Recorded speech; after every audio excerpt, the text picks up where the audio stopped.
Hello，大家好，歡迎收睇 MoFans，我係阿朗。唔知大家上一集呢個 iMovie 教學入邊有冇好好咁吸收到呢一啲 iMovie 嘅剪接技巧呢？咁咧今日嚟到第二集咧，就將會教大家更加多嘅一啲剪接技巧啊，係十分之重要嘅。咁咧大家一定要睇埋落去啦。咁咧今集就會教呢一個濾鏡，好多影片咧一定要加濾鏡咧，先至會令到嗰個氣氛啦，會帶俾觀眾嘅。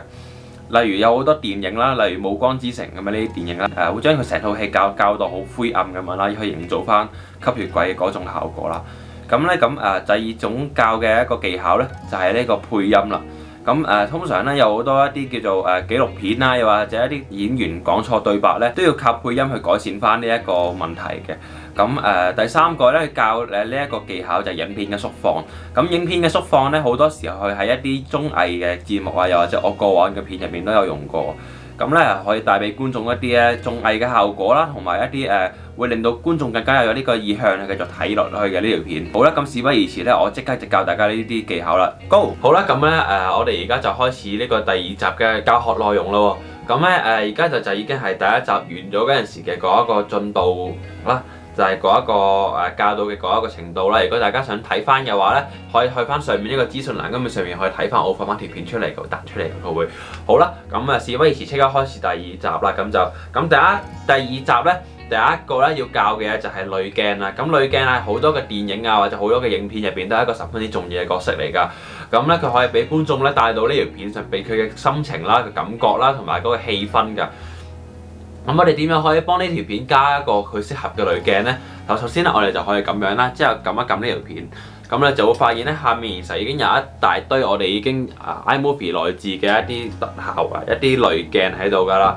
咁我哋咧，假如咧就要呢個西部風情咁樣，咁上面呢個50啊、100啊咁樣呢啲就係你可以調校呢個濾鏡嘅濃度啦。咁我覺得50咧就啱啱好啦。咁接下來咧呢條片咧又係咁樣啦，我已經揀咗迷彩啦，之後又喺上面揀咧呢條片嘅濾鏡嘅濃度啦。咁如果大家要成條片都搞晒嘅話，你就可以逐個濾鏡咁樣去試啦。咁你就可以將你嘅影片嘅顏色咧去調好㗎啦。咁第二樣要教嘅咧就係呢個音效啦。音效咧係好多嘅片嚟講咧都係一個頗為重要嘅角色嚟嘅。佢可以咧俾觀眾一啲身臨其境嘅感覺，例如你開窗咧就放翻啲窗嘅嘭嘭聲啦，有風咧就有翻啲風聲咁樣啦。咁咧咁我可以點樣喺呢個 iMovie 入邊加啲音效咧？首先咧我哋就要去揾一個點啦，就係呢個小朋友。假如我揾呢個小朋友做一個示範，我哋咧要去射呢隻箭射呢支箭嘅時咧要有聲喎。我哋就要揾咧佢射出箭嘅嗰一刻，就係呢一刻啦。之後我哋咧就要去撳左手邊呢個加號，然後咧再撳翻呢一個音順，撳翻音效。咁我哋揾翻我哋適合要嘅一啲音效啦。你可以見到 iMovie 其實已經有好多內置咗嘅音效啦，但係其實我覺得就唔多啱用嘅，因為佢有啲太過卡通片化同埋一啲搞笑嘅感覺啦。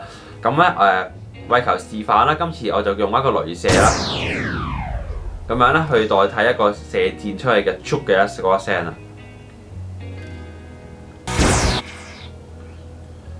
我哋覺得咁冇問題之後咧，就可以撳一撳呢個去拖移翻呢個音效去翻一個適合嘅一個地方，咁就唔好俾佢太長。但好多時候咧我哋咧都發覺我哋揾唔到適合嘅音效喎，即係例如一啲唞氣聲咁樣咧，其實就唔係好即係冇噶嘛 iMovie 內置入面。咁我哋可以點樣自己去整啲唞氣嘅聲出嚟咧？我哋就可以撳翻呢個加號，去翻出面嘅嗰一個工作列嗰度。然後咧，再撳翻旁白。旁白咧有好多功能㗎，例如一啲紀錄片啦，又或者一啲配音卡通片咧，都可以用呢個旁白功能去完成呢一個工作嘅。咁你出到呢一個畫面之後咧，你會見到其實佢已經有一個錄音嘅畫面出現咗㗎啦。你可以見到已經有啲綠色、黃色、紅色咁樣去顯示出，其實佢已經收緊我哋音㗎啦。咁當我哋撳咗錄音嘅時候，就會開始錄音㗎啦。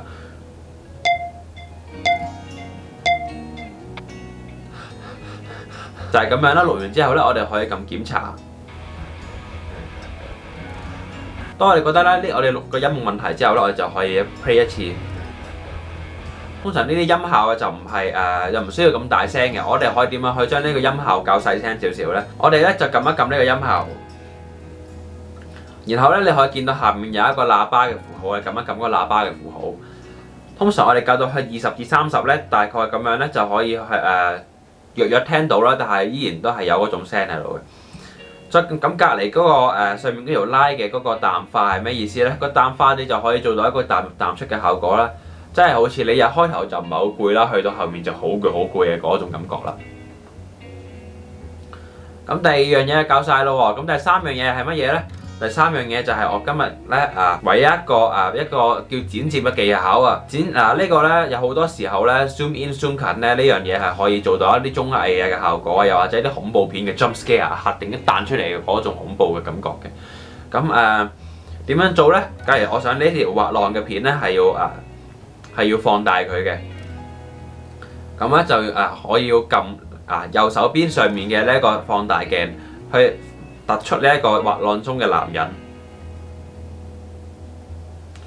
就係咁樣啦。之後咧就可以完成咗呢個放大縮小噶啦。咁假如我想呢一條片咧突然間放大咁樣咧，我哋就可以揀呢一度分割，將佢變成兩條片之後咧，可能就將呢一度放大，突出翻呢個男人喺度爬緊個高樓大廈，之後咧再彈翻出嚟。咁樣，但係我建議咧，中間呢度咧，片同片咧，同一條片中間可能可以加翻個過場喺度，咁就咧睇落去就唔會太過古怪啦。咁樣，咁去到最尾咧，我想教多大家一個方法，一個功能，就係幫呢條片加個 title 啦。咁我可以撳一撳呢條片啦，之後再撳翻下面嗰個 T 字，咁嗰個 T 字咧就可以顯示出有好多其實俾我哋加 title 一啲影片題目嘅一個特效喺度啦。咁我哋就揀翻一個同呢條片相近一個 style 相似嘅一個特效。例如我今日就揀彩色咁樣。你可以見到呢度有個此處是標題文字，你可以撳一撳呢一個文字之後撳編輯，再撳翻呢一條片嘅名。咁因為適逢而家係東京奧運嘅關係啦，咁我就而家打翻個 sport 咁樣啦。去突顯翻去應下節㗎嘛，之後咧你就會發現咧，有同咧呢個影片嘅主題就唔係好啱啊。咁我可以點樣去改翻呢個字體咧？咁你就會見到咧喺特效上面有個 AA 嗰兩個字，撳一撳 AA 嗰兩個字之後咧，你就會發現咧呢度有好多嘅特效可以俾你選擇嘅。咁啊，咁咪揀呢個啦，揀呢個啦，揀呢個咁樣啦。所以你就會發現咧呢一條片咧。同埋個字都係白色，咁就咧睇落去就唔係好明顯啦，咁就唔係一個好嘅選擇嚟嘅。咁我哋可以點樣去改個第二個色咧？我哋可以去 AA 隔離嗰個字嗰個圓圈嗰度，撳一撳嗰個圓圈，然後再撳翻我哋適合要用嘅顏色，例如淡藍色咁樣。之後我哋就可以咧搞掂咗呢個顏色嘅選項㗎啦。之後，如果我哋咧再覺得放中間咧冇一個特別嘅感覺啦，冇一個型嘅感覺啦，咁咧就可以撳住呢個，咁你就可以撳住呢個掣，撳住呢個字，咁啊去移動呢個字體，跟住咧仲可以放大同縮小呢個字添，放翻一個我哋覺得可能啱用嘅部位一個位置。咁咧 play 條片你就發現呢個特效已經出現咗喺條片入邊啦，而且呢個字咧都已經好優良咁樣放咗喺度啦。好啦，咁條片就係咁整完㗎啦，大家都好犀利啊，又學識咗好多技巧啦。咁如果大家中意呢條片嘅話，記住 like、subscribe、share 啦，拜拜。